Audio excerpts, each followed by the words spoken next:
Pedro, bem-vindo. Obrigado. Nós já tivemos muita gente bacana aqui no História Contada. Está cheio, gente. Bem cheio, não é? Uma vez o Pedro me disse que era muito difícil em São Paulo, onde tem muitos eventos, você conseguir mais de 30 pessoas. E eu falei, uau, hoje a gente tem mais de 30 pessoas aqui, Com Pedro. Com certeza. Vamos para a sala grande?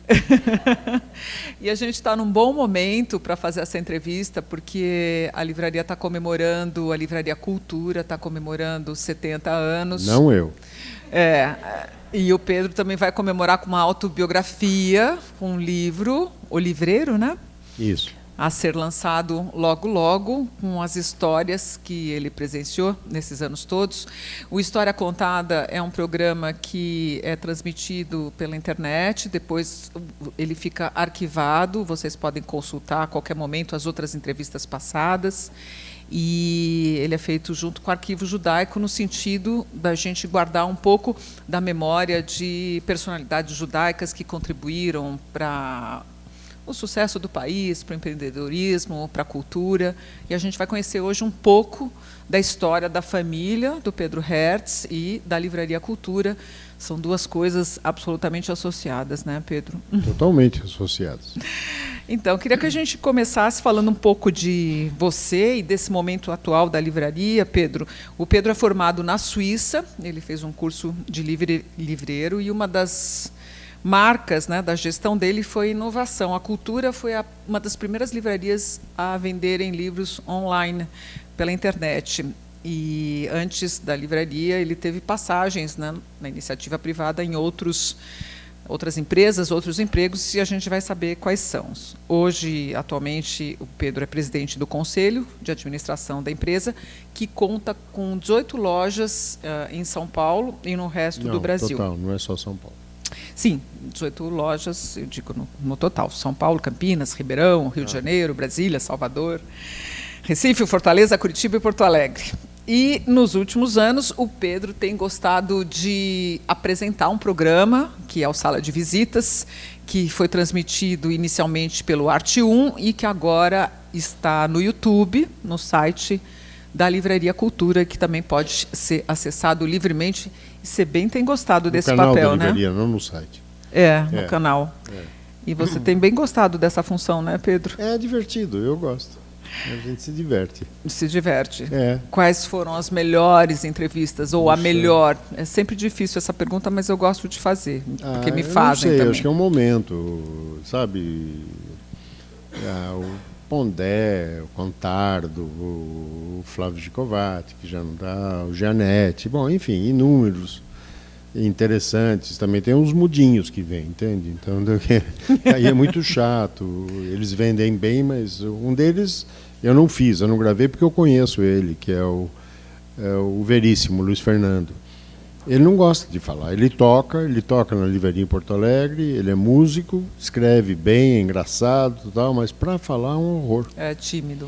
Então verdade. Eu tento evitar, porque senão fica um monólogo. Bom, Pedro, agora eu falei que fica arquivado no site, mas, na verdade... Todas as entrevistas que eu fiz na sala de visita, no canal do YouTube da Livraria Cultura, sala de visitas, é uma visita que eu recebo, estão lá, estão disponíveis. Então, diferente do Arte 1, que passava uma semana e perdemos. A gente discutiu que eles não queriam subir os programas para o YouTube para quem quisesse assistir quando pudesse.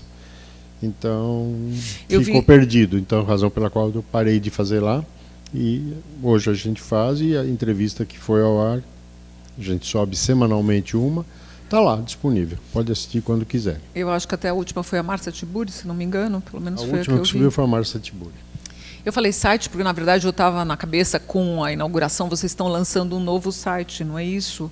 Não, na verdade, não um é novo. site com... Não é novo. A gente, nessa área, tem inovação quase que diária. Sempre a gente está corrigindo alguma coisa, sempre tem que melhorar alguma coisa.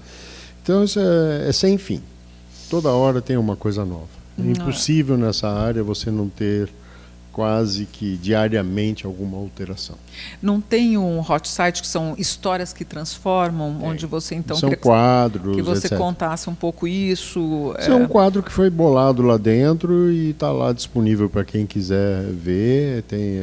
Tem um monte de coisas. É um site, não é só um site comercial, mas ele tem um monte de coisas que é quase que uma empresa de entretenimento, eu diria hoje.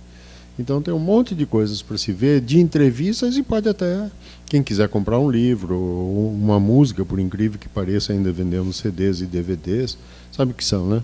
Aqueles negócios redondos que os antigos usavam para ouvir música. Ou ver um filme. Aliás, uma das coisas que a gente vai abordar bastante nessa entrevista é a reinvenção da livraria e a reinvenção dos negócios na era digital. Porque lendo uma entrevista sua, assim, bastante polêmica, inclusive, você dizia o que fazer com CDs e DVDs e com esse espaço. Então a livraria vai ter que se reinventar. Então imagino que seja um grande desafio. Não é bem a livraria, quer dizer, todo mundo tem que se reinventar hoje em dia. A mídia mudou. Não é que você não gosta mais de música. Todo mundo gosta de música, acredito, gosta de filmes. O que mudou foi a mídia. Então, se você comprar um carro hoje, novo, não tem lugar para você ouvir um disco. Não tem. Simplesmente não dá para ouvir. Aquele monte de CDs que se tem em casa, a gente vai ter que ouvir em casa, porque hoje em dia você não consegue mais ouvir no carro aquela coleção que a gente gosta de ouvir, então tudo mudou. Então o que está mudando é a mídia, não é aqueles que ouvem e veem filmes. Quer dizer, no carro não dá para ver, espero que não, Mas as pessoas têm necessidade da coisa física, né? Eu acho que essa coisa de ficar ouvindo só no streaming, na internet... Deixa eu fazer uma pesquisa aqui. Quem aqui tem CD e DVD em casa? Todo mundo, Pedro. E escuta no DVD player. Então, quantos? Eu conheço muita gente que usa de porta-copo hoje, sabe? Não, um copo Pedro. em cima. Você mesmo na loja, e deve ter em outras também, nos outros estados, na loja do Iguatemi, você tem aquela área ali que reinventou o vinil, o disco do vinil, como é que chama? Toca-discos? Toca-discos, né? Toca-disco mesmo. Antigos e tal. Então, é vintage. Eles são novos, não são antigos. É sim, modelo. Sim. Que é mas a moda do vintage, a moda exato. do vintage que fica, né? Então, o DVD, uma mídia não substitui a outra. Os que conhecem, entendem muito de música, acham que o som do vinil é muito melhor do que o CD, aquele pequeno, acham que a qualidade sonora do vinil é muito melhor. Um monte de gente.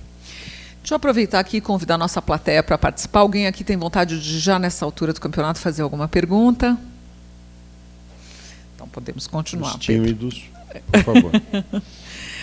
Bom, mas eu soube que entre essas novidades do Histórias que Transformam, vocês vão fazer um concurso com a melhor história do mês e que vai ter um vale presente de R$100 e que no final dessa campanha a história vencedora de cada mês vai concorrer a uma viagem para Nova York. É isso mesmo? Eu vou me candidatar.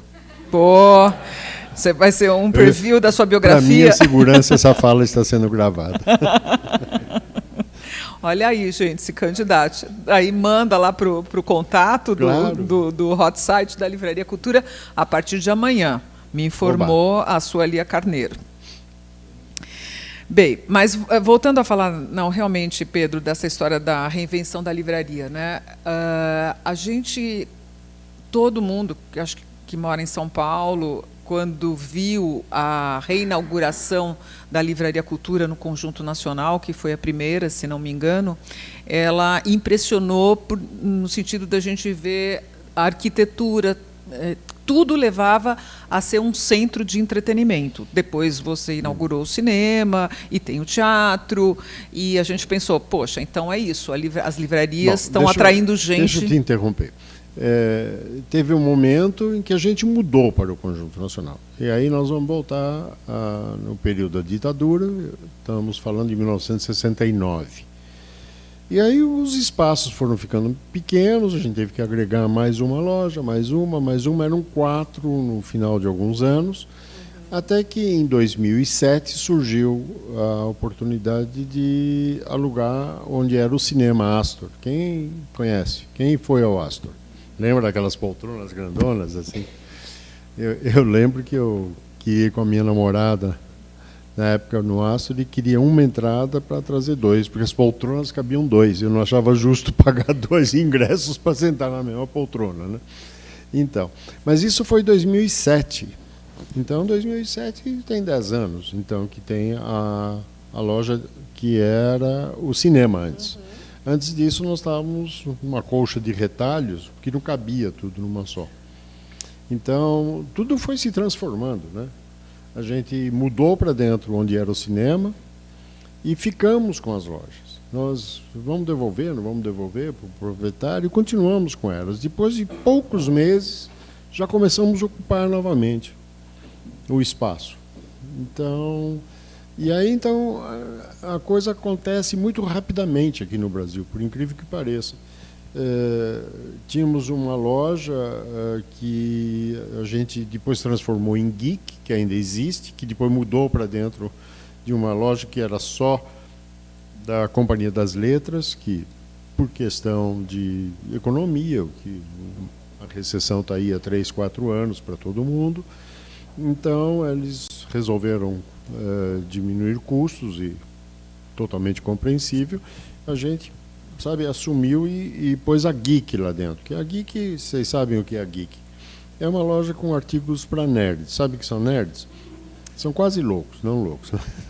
São os nerds que gostam daquelas coisas todas. Tem games, tem colecionáveis, tem umas aqueles coisas... bonecos. Tem um monte de coisa que esse público gosta muito.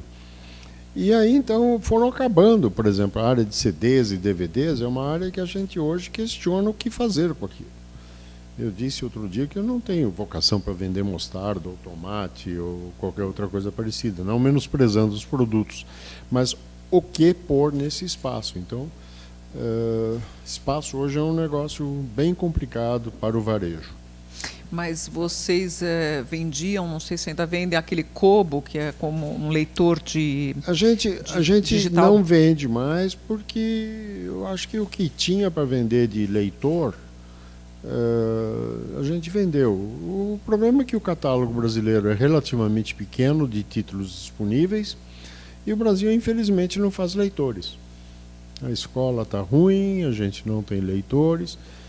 Quem faz leitores são os pais. O número de crianças não cresce. Somos de uma época em que as famílias tinham 3, 4 filhos, hoje 1, e olhe lá. Enfim, então temos um problema.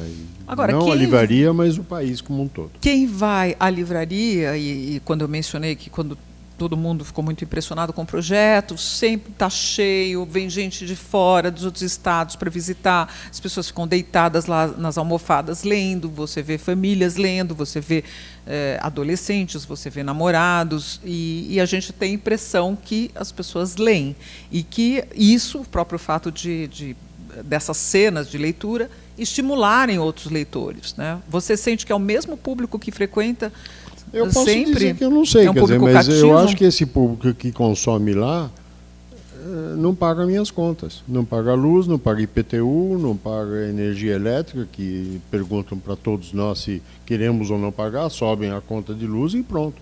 Este é o problema que o Brasil vive hoje. Uhum. Então, eles ficam lendo lá, por que não levam para casa? Provavelmente são desempregados, que não têm recursos, o livro não é prioridade. Então, é uma experiência legal, mas que não paga as nossas contas. E vocês, inclusive, fazem tem muita atração, tem o teatro, nem, tem o cinema. Nem nossa, nem de ninguém, né? As contas, para todo mundo, sofrem do mesmo mal aqui.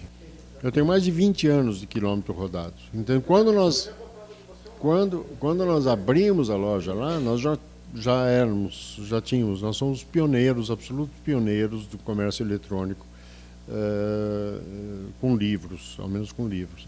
Começamos em 1994, chegamos a ter uma BBS. BBS é uma antecessora, um pouco uma antecessora da internet, que significa um Bulletin Board System, que necessitava uma linha telefônica para cada conexão, para cada linha, etc. E na época, mais de 20 anos, a linha telefônica era um investimento, era um patrimônio. As pessoas diziam, tenho tantas linhas telefônicas, elas custavam dinheiro, etc. Então, a gente tem uma experiência interessante aí nessa área, sabe? O começo foi bem interessante, de chorar, de rir, muita agressão, porque o cara escrevia Shakespeare com 4 C cedilhas, 3 X e 2 S. E aí aparecia uma tela assim para ele, autor não cadastrado. Aí um valente lá, que a gente não sabia se era João ou Maria, dizia, mas que M de livraria, né? Como é que não tem esse autor, né? É que hoje você pode escrever, a gente entende, mas na época não sabia dizer que ele queria dizer Shakespeare, né? E essas histórias todas estão no livro, Pedro? Então, acho que sim, eu conto rapidamente assim que foi uma colcha, a gente foi fazendo, cada dia tinha uma novidade, continua tendo novidades, toda hora a gente tem, quem usa aplicativos, recebe avisa que tem uma versão nova de tal software para correção de problemas, e a gente vai consertando. E desde então a gente vive. Hoje é a principal loja. Hoje sim. Mas o online, mais do que a loja física? Ah, sim. Online. Mas quando começou, não. Não, foi crescendo, a gente sabia disso.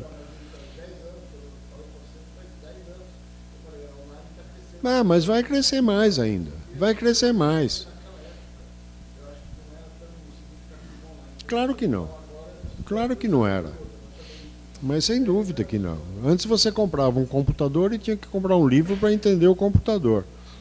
Hoje você não precisa mais de livro para entender o computador. Você aperta os botões lá e te explica. O helpdesk está lá dentro. E a venda online, Pedro, entrega no Brasil inteiro, assim, todos os Neste rincões? mundo e no outro, desde que haja um meio de transporte, a gente chega lá. De barco, de trem, de jegue, do que for. O livro chega. Se alguém levar, chega. Você não precisa mais de estantes quilométricas para guardar. Você tem maneiras de armazenar essas informações que estão resolvidas. Você hoje põe num espaço, você arquiva isso de uma forma digital, de uma maneira. Muitos museus, existem museus digitais. Totalmente digitais. Aliás, a Alemanha, em Potsdam, acho que está fazendo um museu judaico totalmente eletrônico, só virtual. Não é um museu físico para se visitar, mas você vai poder visitá-lo somente pela internet. Pedro, recentemente você deu uma entrevista, acho que no Estadão, segunda-feira, se não me engano, que está gerando uma verdadeira polêmica nas redes. Você disse que o Brasil não precisa de um ministro de cultura. Eu acho que alguns a gente não precisa, não é só da cultura. Porque não fazem nada, né? Se fazem muito pouco. Ou estão lá para ver as verbas que tem, enfim. Mas é uma área que é uma área sem pé e cabeça. Os últimos 2, acho que saíram nos últimos 60 dias, 2 ministros foram embora por total falta de condições de trabalho. Então é isso, infelizmente. Mas eu acho que não é a cultura, sabe? Eu acho que antes da cultura tem a educação. Para depois virar algo cultural, sabe? Eu disse nessa entrevista que cultura para mim é algo que enriquece o meu saber. A partir daí eu me interesso mais e vou buscar informação e vou querer aprender e aprender. Então é uma coisa sabe, que uma coisa leva a outra, mas acho que a educação, estamos aí, o Brasil vai tirando péssimas notas, cada ano nós somos rebaixados vamos lá para baixo nas colocações e estamos aí, né? E triste, né? Ao longo da sua trajetória, você acha então que essa situação toda piorou? Nós não... Eu acho que sim. Eu acho que é incontestável que sim. Quer dizer, se chama que houve crescimento, certamente algum setor houve uma melhoria. Mas, de um modo geral, eu acho que a qualidade de vida do brasileiro foi para trás. E o que acontece que os governos não investem em educação, Pedro? Bom, é uma boa pergunta para fazer para o governante. Não? Então, porque eu acho que tem uma coisa muito grande aqui no Brasil, que os nossos governantes não têm compromisso com a nação. Eles têm compromisso com o umbigo deles. E não pensam... Quem é que pensa num Brasil daqui a 20 anos? Quem está pensando no Brasil daqui a 20, eu não falo 50, 20 anos? Tem alguém neste governo que está pensando o que será deste país daqui a 20 anos? Ninguém, absolutamente ninguém, um grupo de trabalho que não está olhando o problema de hoje, mas como será o problema daqui a 20 anos. Então, eu acho que sabe, o governo é para olhar para frente, não para trás, sabe, corrigir erros. E tem muito pouca gente, só tapando o sol com a peneira, querendo resolver problemas, vota-se naquele que asfaltou a rua na frente da casa da gente. Então, esse clientelismo na política brasileira, que não é novidade para ninguém. Todos nós sabemos disso. E isso vem, sei lá, eu digo que, se você olhar um pouco a história do Brasil, o nepotismo começa com Pedro Álvares Cabral, né? Na carta que ele escreve ao rei, ele pede para soltar o irmão que está preso e arranjar um emprego para ele. Enfim, como é que arruma? Eu não sei. Não sei mesmo, mas que ninguém tem compromisso, não tem. Com a nação, não tem. Nesses 70 anos de Livraria Cultura, não há o que se comemorar, então? Ah, claro que há. Claro que sim, a empresa cresceu, nós estamos sofrendo, sabe, 4 anos, quase 4 anos de recessão, não é fácil aguentar, mas é para qualquer um que é empresário aqui tem o mesmo problema. Acho que tem uma área que está bem, eu fico brincando, os criminalistas estão dando risada até debaixo d'água, né? A profissão. Pois é. O profissional. Então, mas de um modo geral, todo mundo, todo empresário, não importa de que tamanho, está sofrendo muito. Eu acho que o livro vai continuar a existir, sim. O que vai mudar é a mídia. Então, o livro físico vai continuar a existir.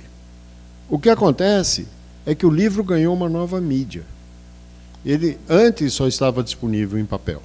Hoje ele está disponível em papel, está disponível de uma forma... Em áudio também, né? Em áudio, em digital, de uma mídia digital. Então, quem saiu ganhando é o leitor, porque ele escolhe a mídia na qual ele quer. Não é só a livraria, você tem razão com a pergunta, eu concordo. A livraria vai existir daquele tamanho? Não, eu não acredito mais. Agora, o varejo como um todo está passando por grandes modificações. Não importa se é livro, se é ou qualquer outra coisa. Tá? Eu vou, por exemplo, eu viajo, eu vou para fora, o supermercado não tem um caixa. Você chega lá, se abastece. Tem nos Estados Unidos lojas que você pega, se cadastra, põe seu telefone na entrada, você enfia a mercadoria dentro de uma sacola e vai embora. Então, são mudanças no varejo. E eu estou falando do varejo de comestíveis. Então, vai haver, sim, grandes mudanças no varejo. Para onde vai o varejo, eu não sei. Agora, o prazer de comprar vai persistir. Uma vez o Jô Soares deu uma entrevista... algo vai persistir. Eu gosto de experimentar uma roupa antes de... Acho que a maioria gosta, né? Porque a gente podia comprar tudo pela internet. Uhum. Pedro, me lembro de uma entrevista do Jô Soares, não sei se foi um Roda Viva, eu acho, ele dizendo que com o livro tinha 3 prazeres. O livro de ler, né, o prazer de ler o livro, o prazer de comprar o livro, o prazer de comprar, a compra, e o prazer de ter, de tocar e de ter o livro. Eu achei sensacional, é muito, muito verdade isso. Acho que tem muito mais do que isso. Não, outros, eu acho que o livro tem muito mais utilidades do que o Bombril lá, que tinha 1001 utilidades. Gente, o livro já me fez chorar, já me fez rir, já me ajudou a trocar a lâmpada. Eu fiz a pilha, subi na pilha de livro e troquei a lâmpada. Serviu de escada, gente. Serviu de escada. O livro faz viajar, né? Exatamente, faz viajar, faz rir, faz chorar. Então ele tem muito mais utilidades do que essas três que o Jô falou. O problema do leitor é que ler é uma atividade solitária. Ler requer o quê? Que você fique calado, que é uma coisa difícil hoje. Digitar é falar.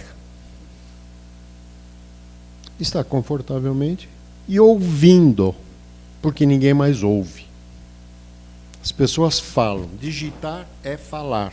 Não oralmente, mas estão falando, digitando. Então não ouvem o que o autor disse, está lá escrito, ou ouvindo, está numa mídia impressa, não oral, e estão lá falando o tempo todo. A gente vê no cinema, a gente vê durante os concertos, os caras lá falando, incapazes de ouvir uma música para dizer assim, que porcaria de música, é ruim, né? Perfeito, é um direito de todos. Mas são incapazes de ouvir. Então, ler é uma atividade solitária, que as pessoas não aguentam mais ficar sozinhas, porque estão nas mídias sociais o tempo todo com 1,5 milhão de seguidores por segundo. Eu não sei que tanto gostam de ser seguidos, né? Eu não consigo entender. Eu não sou procurado. Então, não fugi de ninguém. Eu não sei que tanto prazer dá isso, mas tem gente que tem prazer com isso. Então, essa coisa de ficar calado, as pessoas não conseguem mais ficar. Eu não estou falando de Brasil. Estou falando do mundo afora. Mas é engraçado, Pedro, as pessoas achavam que... Esse é o problema, deviam saber ficar quieto, tirar meia hora, ouvir.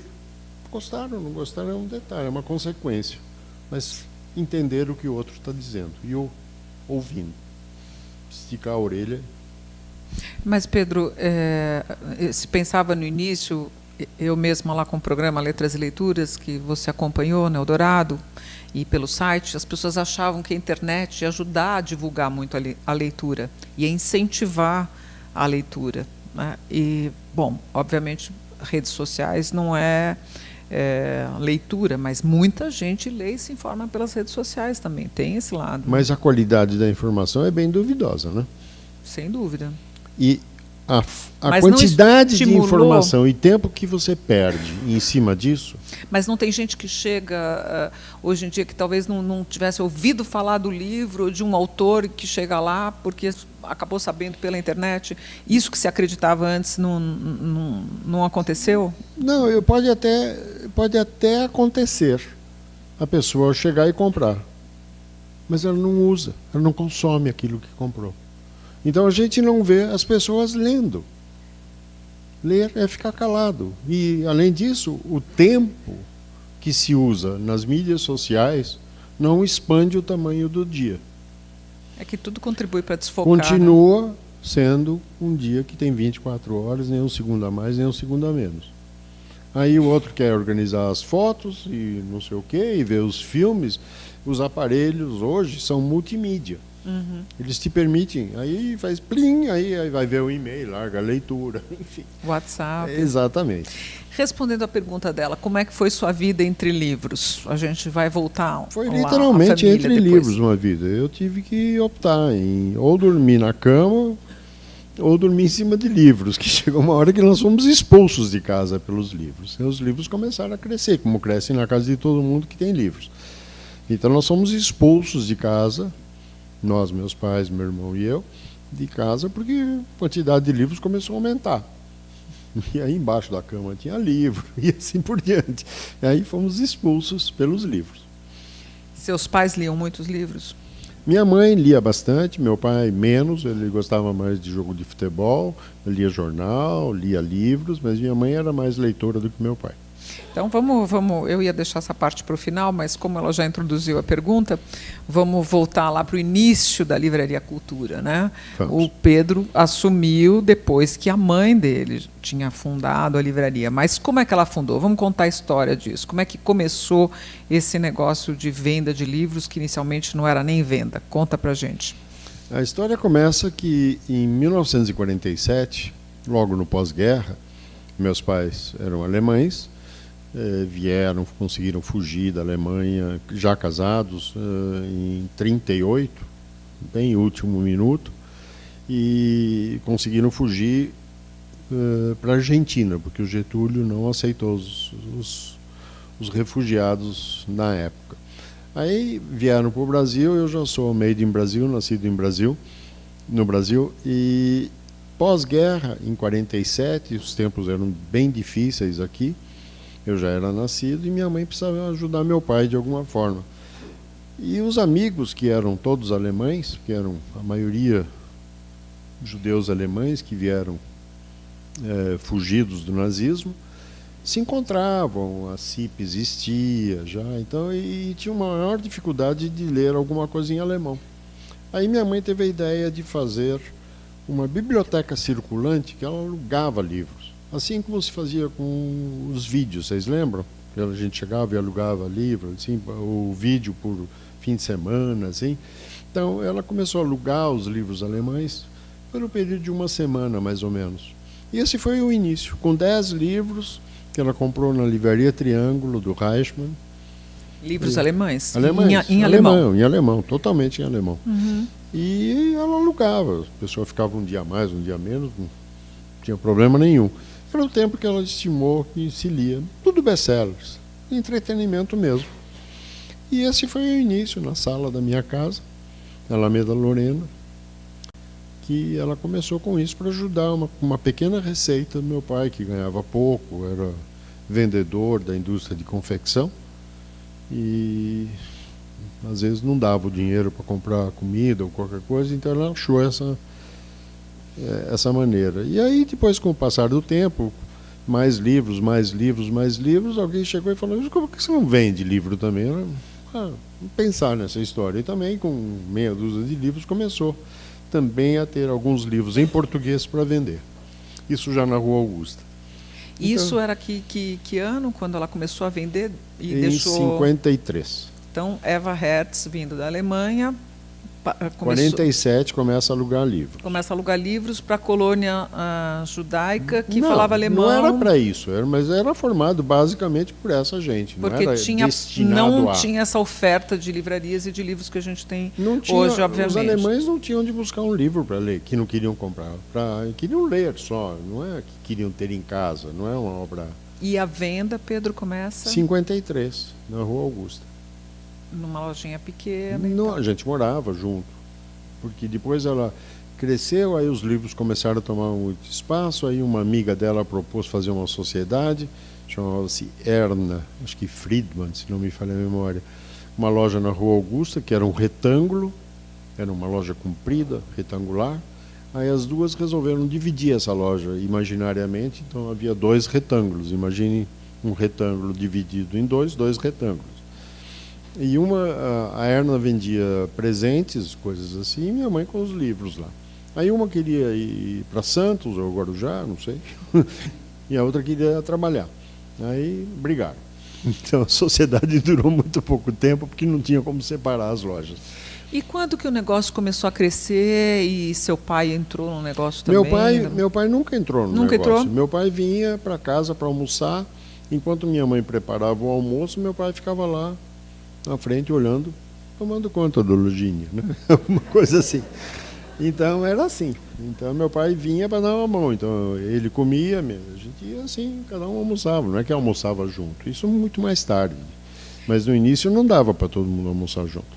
E quando que Pedro Hertz resolve entrar na livraria? Quando minha mãe resolve ir para a Avenida Paulista, quando ela vislumbra que a Paulista seria uma avenida do futuro em São Paulo.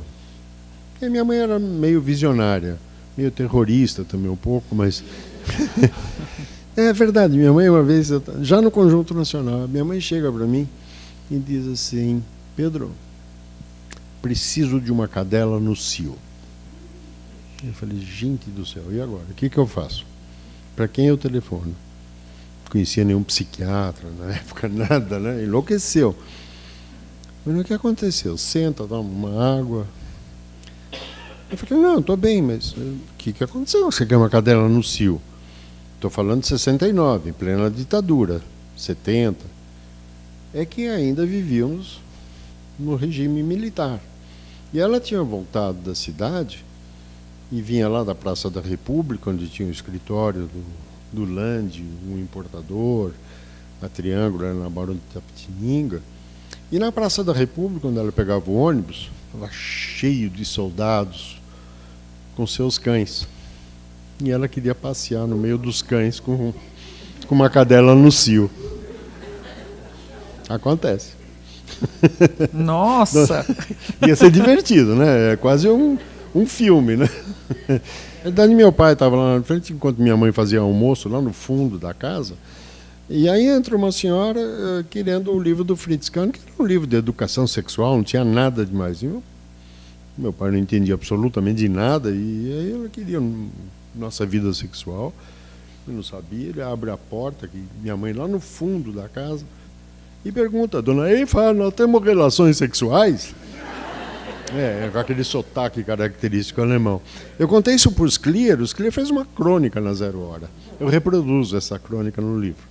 Então, os Clear deitou no chão, né? Mas era isso, no livro não tinha absolutamente nada, e a senhora foi lá comprar o livro. Essa moça, é pura verdade isso, ela era empregada doméstica. De repente, ela manifestou um gosto por ler. Ela virou compradora, trabalhou. É uma moça extremamente bonita, chagásica, doença de Chagas. Ela faleceu já faz muito tempo. Então a gente passou vários episódios assim de sustos assim, e ela tinha lá um comprimido que a gente tinha que colocar embaixo da língua dela, e ela deu muito trabalho. Mas de fato ela conhecia Camus como poucos. Ela discutia mito de Sísifo como pouca gente conhece. Impressionante o interesse, uma autodidata. Depois ela começou a se reunir com intelectuais negros, médicos. Já na minha casa, minha mãe cedia para ela se reunir com poetas, escritores, médicos negros. Era muito legal. A gente não entrava, ela botava a gente para correr. E mostrou-se bastante racista, engraçado. Eu não podia assistir. Você fala dela no livro e de outros personagens? Falo, na Ira Araújo, claro. De outros... Sim, eu vejo ela na minha frente. Quais são os outros vários, que você menciona no livro? Okay. De personagens da livraria, assim? Funcionários? Vários. Muitos. Funcionários aidéticos, funcionários, tenho tudo. Já me perguntaram, estou cheio de funcionários homossexuais, já me perguntaram se era obrigatório. Você tinha cota. Então, é verdade. Eu tenho um que vinha com a camiseta, assim, eu não sou gay, meu namorado é que é. É verdade, não estou inventando nada. Então essa coisa de convivência com tipos diferentes, pessoas diferentes, é desde que eu existo, eu acho. Uhum. Eu não sei se eu mencionei no início da entrevista que você é formado, você fez um curso de livreiro na Suíça, né? Sim. Mas seria interessante a gente contar um pouco também de onde você trabalhou antes de assumir a livraria. Eu trabalhei na Abril, eu trabalhei na Melhoramentos, eu fazia o Guia 4 Rodas, viajei esse Brasil inteiro, sabe? Eu saí de São Paulo, fui a Belém do Pará quando não tinha estrada. Então... Você já estava no meio editorial também, né? Sempre. Não foi... Você não saiu o Roberto Tivita falava que você que está certo. Eu falei, você quer a chave? Fica com a chave, vem cá carregar livro. Enfim, mas foi uma época da minha vida, eu sempre estava no meio de alguma forma, trabalhando com livros, com a imprensa, com, sei lá, publicações, vamos fazer isso, vamos chamar assim. Fazia um jornalzinho mensal, chamava-se Cultura Impressa. A gente fazia com amigos, virava à noite fazendo um jornal. Eu tenho alguns exemplares ainda, eu publico eles. E até hoje faz a revista, né? A revista bacana, sim, a revista tem 10 anos. Está celebrando 10 anos. Internamente. Totalmente lá dentro. Eu faço a pauta, Não, claro que tem colaboradores, mas o resto é tudo feito lá dentro. Não, a história nossa começa totalmente aqui. Não tenho nenhuma história de alguém da família que eu soubesse que trabalhasse com livros na Europa, nada disso. Foi por necessidade mesmo que minha mãe inventou esse negócio. E interesse, claro, a gente tem não só livros disponíveis em português sobre coisas judaicas ou não, tem uma seção Hoje ela não é muito grande, mas tem nosso catálogo. Hoje está perto de produtos com os quais trabalhamos, não reflete estoque, está perto de 10 milhões de títulos. Nossa, 10 milhões gente, de títulos com os quais trabalhamos. que loucura. Enfim, é quase surreal hoje você administrar uma coisa dessa. Sabe isso? Não tem muito sentido. Estocar muito menos. Claro que a gente não reflete estoque. Mas é um universo muito grande. Então a digitalização, um pouco, vem disso aí, né? Como que você... Hoje você tem livros que você praticamente consegue fazer sob demanda. Você consegue imprimir um exemplar. Tem máquinas que você põe o autor de um lado, sai livro do outro. Você enfia o autor lá, sai livro do outro. Então, hoje você consegue imprimir um exemplar. É meio caro, mas existem maneiras de você arquivar isso e apertar um botão e sai, pronto, sai o livro. Mas, por outro lado, nos Estados Unidos, muitas livrarias estão reabrindo, né? Tem um artigo da Lúcia Guimarães, acho que... Eu mencionei há pouco que o ato de comprar é prazeroso. Tem gente que chega lá e diz, eles chamam nos Estados Unidos as livrarias independentes. As independentes são as que não pertencem a uma cadeia. As cadeias. Barnes & Noble. Isso. Então, a pessoa, o leitor, olha, fala, eu gostaria de ler algo, como que eu faço para minha abelha dar mel? Tem umas abelhas lá em casa, eu quero que elas produzam. Então, tem um diálogo aí, eu quero ler um romance policial, qualquer coisa assim. Isso a internet ainda não resolveu, mas talvez resolva. Enfim, o varejo, do que quer que seja, vai passar por grandes transformações. Quais, eu não sei. O que mais dá lucro hoje é vender placa aluga-se ou vende-se. A gente tem duas crises, a do digital e a crise econômica do Brasil, né? Não sei se o digital é uma crise. O encolhimento ou a transformação, né? Uma mudança de era, né? Não uma tenha mudança dúvida, sim, de tempo, né? Sabe, eu acho que no fundo, eu tenho uma sensação de que o varejo vai se tornar um showroom de alguma coisa. Onde você vai lá, o comprador vê como é que abre, como é que mexe, se gosta, se não gosta, se a cor é bonita, não é. E anota e depois quer isso aqui, modelo 1, 2, 3, e procura o melhor preço na internet. Mas os grandes especialistas em varejo, aliás, eu vi, o seu filho fala muito bem, o Sérgio Hertz, que toca, né, ele já teve em alguns congressos que ou eu apresentei, eu mediei, eu lembro dele falar, e eu acho que a livraria está em sintonia com isso, de que o varejo hoje tem que proporcionar uma experiência de prazer, concordo. De entretenimento, que isso a livraria já faz. Né? Então, mas eu mencionei também que experiência não paga a conta, né? Tem de tudo. Tem aquele que perde emprego e escreve a sua experiência, o que ele aprendeu, o que ele sabe. Tem aquela dona de casa que sabe cozinhar muito bem, que resolve fazer um livro de cozinha, de receitas.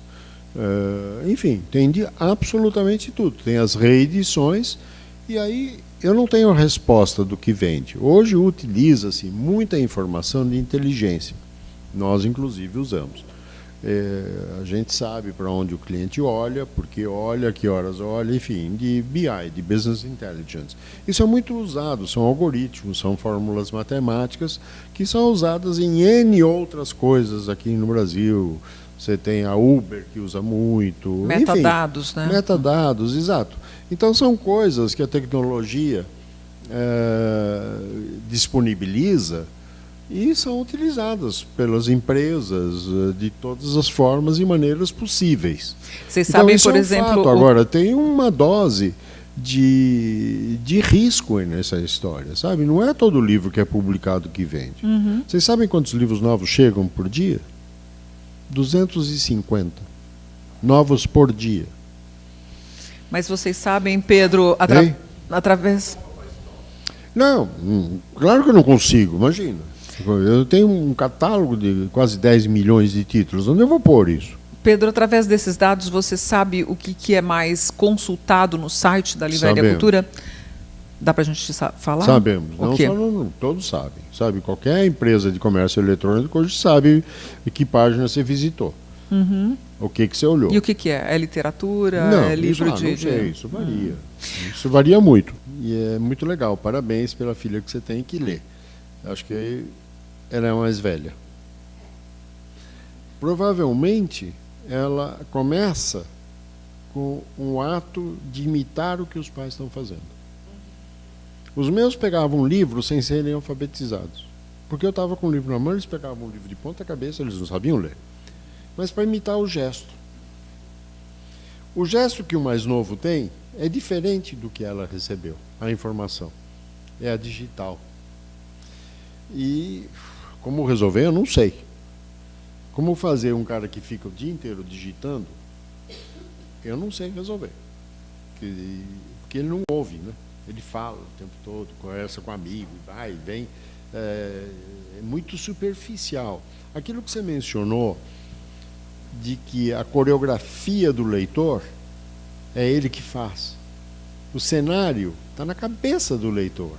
O filme te dá pronto. Está lá a menina bonita de olho azul. O leitor pode imaginar que o azul não é bem aquele azul. Pode ser verde, talvez, que o cabelo dela é comprido, mais comprido do que...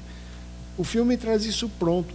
Eu lembro de um livro que, quando veio o filme, matou. O livro vendia que nem pão quente.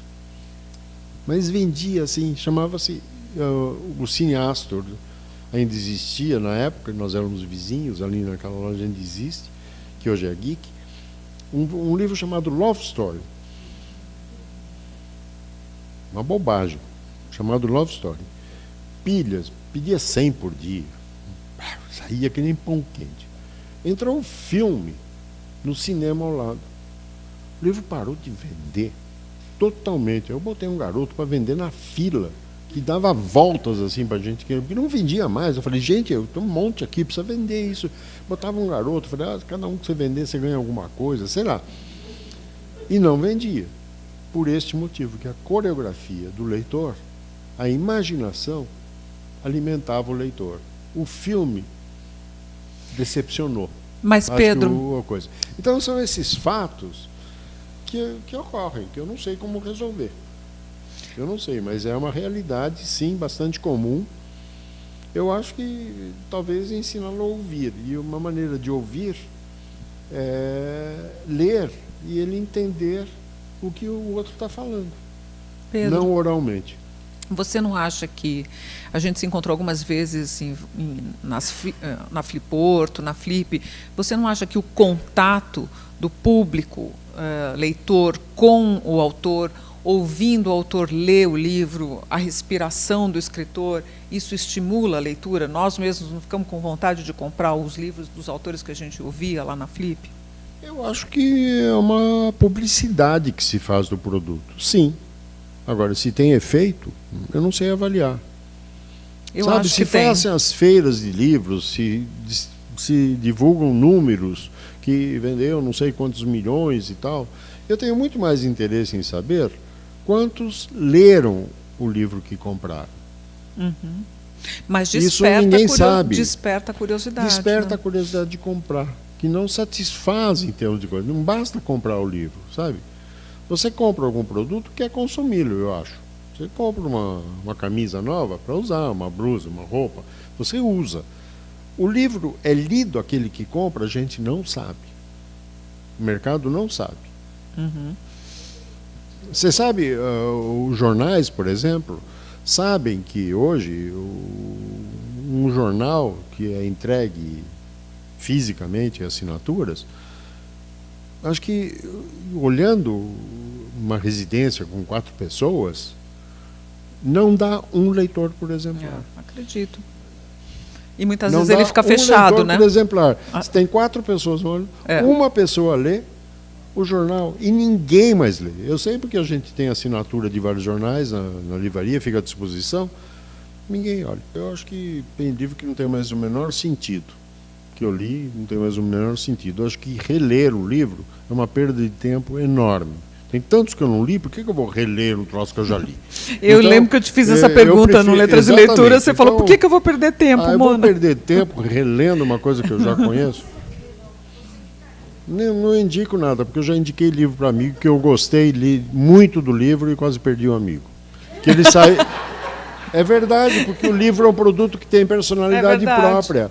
Eu indiquei para um amigo, olha, que você vai gostar desse livro. Eu tinha gostado muito do livro. Ele saiu de férias, quase perdi um amigo. Ele queria me bater quando voltou. E tanto que ele se chateou com o livro. Então é um produto que tem personalidade própria. E é muito difícil você dizer. É a mesma coisa, vai ver tal filme, você gosta, o outro diz assim, mas que porcaria que você foi ver, que você me indicou. É assim. Agora, quanto à biblioteca circulante, o modelo não funciona mais. Não adianta. Já houveram muitas tentativas, não funciona. O modelo que minha mãe de alugar, imagina, o livro alemão era encadernado. Você, para reaver o custo do livro, você tinha que alugar 10 ou 12 vezes. Você não vai conseguir fazer isso com o livro hoje, o mesmo livro, o mesmo exemplar, ser alugado 10, 12 vezes. Impossível, você vai perder dinheiro com certeza. O conflito, não sei se existe. Por exemplo, a editora, que é, vamos dizer assim, a fábrica do livro, a distribuidora é aquele que supre as necessidades em quantidades pequenas. É um distribuidor como é um distribuidor de qualquer outro produto. Então, tem editoras, por exemplo, que só fornecem um faturamento mínimo ou tantos exemplares, e às vezes você não precisa daquele ônibus, você tem que recorrer a comprar de um atacadista, ou seja, onde você pode comprar quantidades menores, mas conflito não há, entende? Então, um pedaço da margem vai para o distribuidor, que repassa um pedaço, mas você não é obrigado a comprar, digamos, 10, você pode comprar 3, 2, e é isso. Sabe? Então, agora, quanto aos lançamentos, é uma forma que existe de dar divulgação que o livro saiu. Então, você convida os amigos, tenta botar alguma coisa na mídia, nos jornais, que a imprensa critique, enfim, alguma notícia para dizer para o mundo, ó, saiu tal livro. É para isso que serve. A maioria das pessoas que compram os livros nas noites de autógrafos não leem os livros que compram. Por que o livro? Vamos pensar juntos.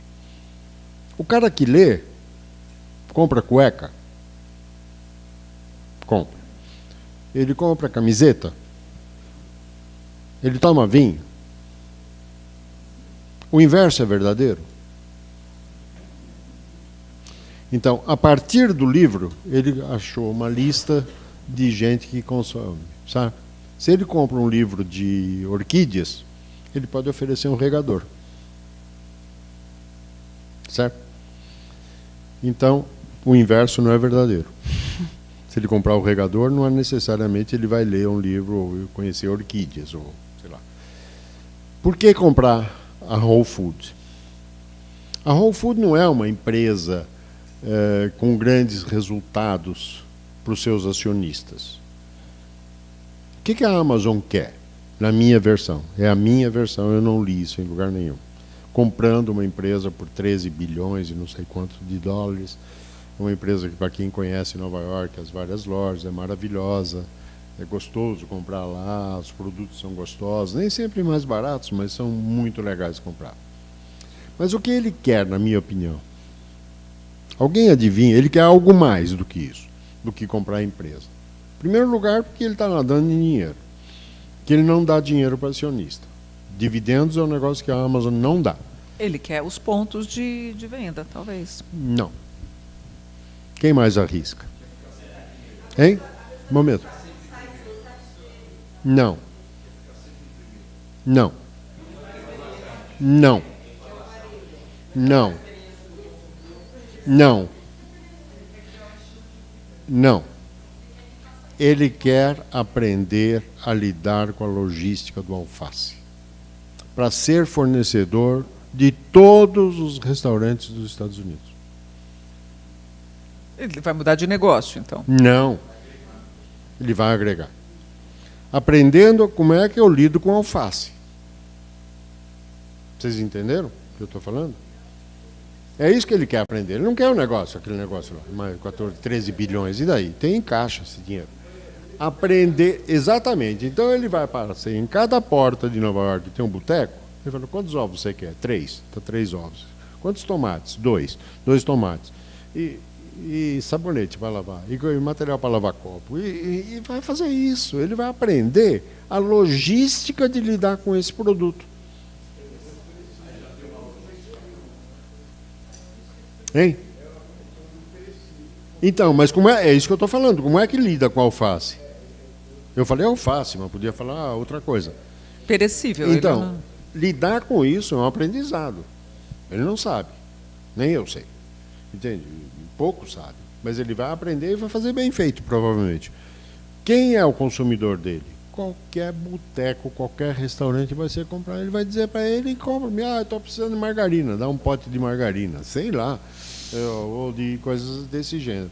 Já que a gente, uma caixinha de morango. Ele vai já que a gente tocou na Amazon, Pedro, eu lembro de estar o ano passado no congresso da Associação Nacional dos Livreiros e se falava muito no medo da Amazon, da venda de livros da Amazon. Enfim, eles vêm com uma potência ali de alcance absurda, né? Como é que é isso para vocês, Livraria Cultura, que vende muito pela internet? É um competidor como outro qualquer. Mas o que ele quer é aquilo que eu falei no início. Ele quer conhecer o que o brasileiro quer. E a Amazon não pode querer comprar a Livraria Cultura? Não. Ele conhece livro para chuva. Para quê? Para ter o ponto de venda. Ponto ele não precisa de mim, gente. Ele pega e se instala. Com tanta loja para alugar e vender, aí ele não precisa de mim, tá certo? Ele compra o que ele quer, do tamanho que quer, na cor que quer. Não. Então a Amazon não é uma ameaça? Não é ameaça. É uma ameaça no sentido que ele te entrega o livro, a camiseta, o tênis, a palmilha para usar, a graxa para ensaiar o sapato e tudo isso. Ele quer saber o que você usa. O inverso não, quem compra um sapato não necessariamente compra um livro, então ele já sabe quem consome. Então ele descobriu isso, inteligentemente, aplausos para ele. Então a entrada da Amazon foi com o livro pela mesma ideia que eu acabei de expressar. Agora, já ele está com fome, vai vender geladeira, vai vender fogão, vai vender máquina de lavar roupa, enceradeira, cadeira, sei lá. Pneu e tal. Tudo isso aí. Já está. Não sei se está, mas enfim, móveis já está. Então. Pedro, eu queria voltar um pouco para a parte judaica, assim, que normalmente a gente fugiu um pouquinho aqui, claro que com a participação de todo mundo. Mas como vai também para o arquivo judaico, eu queria saber um pouco das tradições, se elas eram cultivadas na sua casa. Estou dizendo, na casa dos seus pais, se eles eram religiosos ou eram judeus mais laicos e mais culturais. E depois você, com seus filhos, se você passou também um pouco da tradição, se vocês comemoram as festas judaicas. Olha, na minha casa sim, dos meus pais. Meu pai, a gente fazia o Shabat, não todo fim de semana, não toda sexta, sábado. Os feriados judaicos sim. Mas nem nada assim muito liberal, sempre muito liberal. Você faz o que você achar que é bom para você, com muita liberdade. E assim eu fiz com meus filhos também. Usei a mesma coisa, nenhuma receita especial, ninguém me obrigou aí. Meus pais, eu entrei na Vanhandava. Na CIP, né? Na Congregação Israelita Paulista. Não, antes eu entrei na Vanhandava. A CIP veio depois. Era consequência. Na realidade, a Vanhandava era da CIP. Né? Mas era na Rua Augusta e eu fui lobinho lá aos 8 anos de idade. Não me lembro de muita coisa. A Caju, a Casa da Juventude, era dirigida pela Anitta e William Speyer. Eu não sei se alguém é daquela época. Foi bárbaro, foi maravilhoso, fui escoteiro, etc. Então, minha relação com a CIP começa desde que eu tinha 8 anos de idade. E os seus filhos frequentaram a CIP ou outro movimento juvenil? Não quiseram.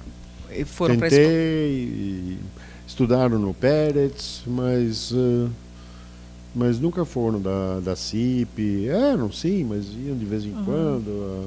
A turma... E você acha que valores judaicos você pensa ter dado da sua mãe, do seu pai e ter passado para os seus filhos? Os valores éticos. Os valores éticos, independente de credo. Eu acho que isso eles são e aprenderam, eu fiz uma boa lição de casa. É o comportamento, e não sobre a ótica religiosa, mas sobre a ótica de ser mensch, sabe? De ser uma pessoa. Gente. E eles se sentem judeus, assim? Se sentem... Eu tenho a impressão que sim. Sim? Sim, acho que se sentem judeus, mas não é o judeu praticante que quer se mostrar. Eu me lembro que nos feriados importantes, no Rosh Hashanah, no Yom Kippur, as sinagogas eram um verdadeiro desfile de modas, né? As mulheres se produziam de uma maneira. Então, isso também acabou, né? Felizmente acabou, porque não era isso, entende? Que atraía. A mim nunca atraiu, meus pais também não, mas não era isso. Mas eu sei de conhecidos que se produziam para ir à sinagoga. Em algumas sinagogas, né? Digamos assim, né? Nem as todas. Mais liberais, eu diria. As mais ortodoxas, acho que não. Mas as mais liberais, sim, eram um desfile de modas, enfim. Isso, felizmente, acabou. Eu acho que os valores hoje são outros, os valores éticos e morais prevalecem. E uma coisa acho que a gente tem na CIP, que é praticado com a colaboração da gente, tem um projeto do diálogo interreligioso. Sabe, o seu Deus é tão importante quanto é o meu, e não vamos discutir, entende? A gente respeita o seu, você respeita o meu, e estamos conversados, entende? Acredita e respeita. Assim a gente fez na livraria, ao admitir a negra que foi citada, a Nair, os homossexuais, as lésbicas, enfim, hoje as trans, enfim, o que você quiser. Então, isso é respeitado absolutamente, sim. Então, eu acho que é isso que nos norteia. Tanto o seu pai quanto a sua mãe vieram da Alemanha? Sim. Os dois? Minha mãe de Berlim e meu pai de Krefeld, perto de Colônia. E os pais deles, seus avós, vieram também ou ficaram na Europa? Minha avó chegou a vir, depois eu não conheci nenhum avô, nem materno nem paterno. Foram todos mortos. A minha avó morreu antes, eu não conheci. Alguém tinha feito uma pergunta aqui se esse assunto de holocausto e livros judaicos, cabala, te interessava pessoalmente, assim, né, Pedro? Assim, sim, acho que teve um momento, sim, que interessou, que eu li, claro que sim, que eu fui ver as origens e etc. Sim, claro que sim.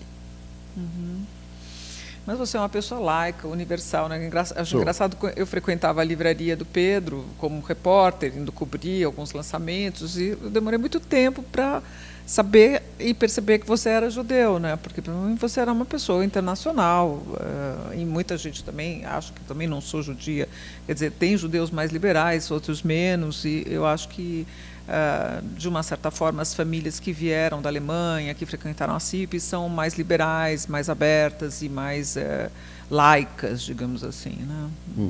É verdade. Eu já fiz, eu gosto de teatro, teve uma época que eu quase fui para o teatro, comecei a fazer teatro, aí eu ensinei numa igreja. Fui um dos reis magos. Fiz o papel de um dos reis magos. E na CIP a gente tinha... Fui fazer o teatro. Na CIP numa boa. A gente tinha teatro com Yaakov Hillel, claro. que é ótimo, né? Que é maravilhoso. Então, aliás, eu me lembrei de outra coisa que você durante muito tempo encabeçou, que é a reconstrução do Teatro Cultura Artística também. Você fez parte da diretoria e lutou pela reconstrução depois que o teatro foi queimado e tudo. Como é que está essa história? Então, essa história é que eu sempre fui assinante, sou assinante do Cultura Artística há muitos anos.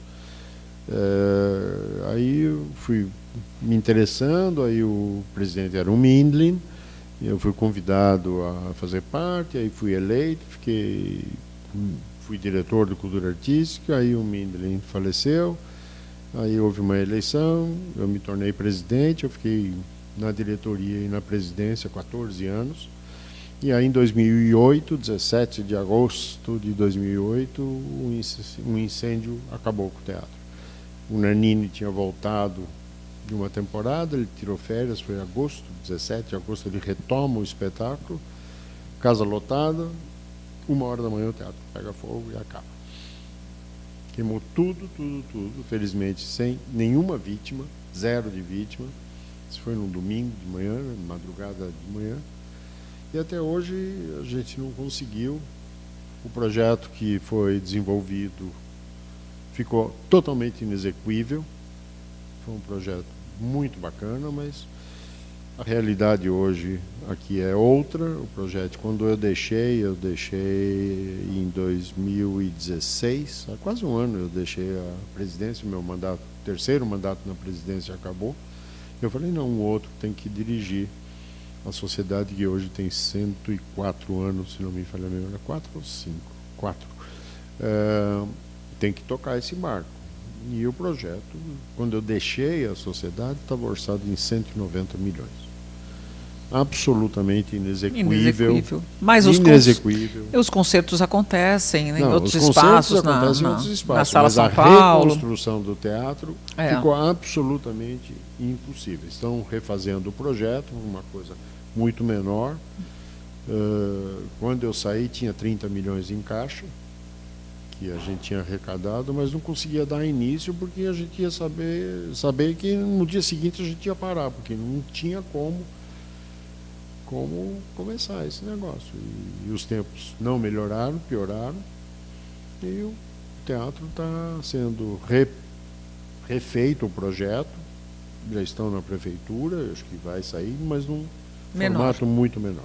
Infelizmente, não vai ser possível devolver para a cidade um teatro como a gente pensou, desenvolveu, sabe, que tinha capacidade para ópera, para dança, para música sinfônica, para música de câmara. Isso não será possível. Acho que não há como buscar esse dinheiro. Eu acho que é através do diálogo que a gente vai se entender. É o único caminho que eu vejo como sendo possível. E não discutir filigranas, mas, sabe, de dar um valorizar o outro. O Barenboim tem um projeto, um maestro, regente, compositor, Daniel Barenboim, tem um projeto, East West Divan Orquestra, que a Cultura Artística chegou a trazer. São metade palestinos e metade israelenses que tocam junto. É isso aí. Sabe, o que vai resolver é isto. É o diálogo. É o diálogo, vamos fazer música juntos e vamos fazer juntos, respeitando a tua crença, o teu time de futebol, o que quer que seja. Entende? É a única maneira de se resolver. A gente tem que aprender a conviver com as diferenças. Com certeza. Eu acho que a única maneira de se resolver as pendências é essa. Nem sempre é fácil. Nem sempre é fácil, né? O Papa disse, né, que se Deus é brasileiro, por que o Papa não pode ser argentino? Ele disse isso, não sou eu, né? Stanislau Ponte Preta disse que Deus é brasileiro. Vocês sabem por quê? Stanislau Ponte Preta escreveu. Em Tia Zulmira e eu. Sabe por quê? Porque trabalhou 7 dias e depois nunca mais fez nada. Não sou eu que estou dizendo. Stanislau Ponte Preta escreveu, está no livro dele. Enfim, a gente tem que respeitar isso e levar isso com graça e tocar o barco para frente. É a única maneira que eu vejo. Se é de esquerda, direita, isso é uma coisa que os antigos usavam para alguma coisa.